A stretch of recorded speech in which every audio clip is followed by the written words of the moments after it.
வணக்கம் நண்பர்களே. இன்னைக்கு நம்ம டிஎன்பிஎஸ்சி குரூப் 4 தமிழ் பகுதியில் இலக்கணம் தொடர்பான 10 முக்கியமான கேள்விகளை பார்க்க போகிறோம். இந்த மாதிரி கேள்விகள் தேர்வில் அடிக்கடி கேட்கப்படும். அதனால வீடியோவை முழுசா பாருங்க. முதல் கேள்வி, கற்க கசடர கற்பவை என்ற குறளில் கசடர் என்பது என்ன? ஏ பெயர்ச்சொல், பி வினையெச்சம், சி வினைமுற்று, டி உரிச்சொல். உங்க பதில் என்ன? ரசிகி. சரியான விடை பி வினையெச்சம். இரண்டாவது கேள்வி, வினையாளனையும் பெயர் எது?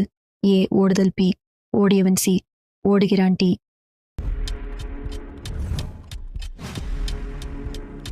பி ஓடியவன். மூன்றாவது கேள்வி, அவன் பள்ளிக்கு சென்றான் என்ற வாக்கியத்தில் வேற்றுமை உருபு எது?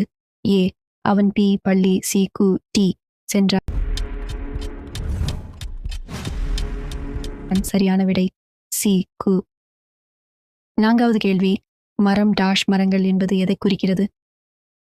ஏ ஒருமை முதல் பன்மை, பி பன்மை முதல் ஒருமை, சி உயர்திணை, டி அஃறிணை. சரியான விடை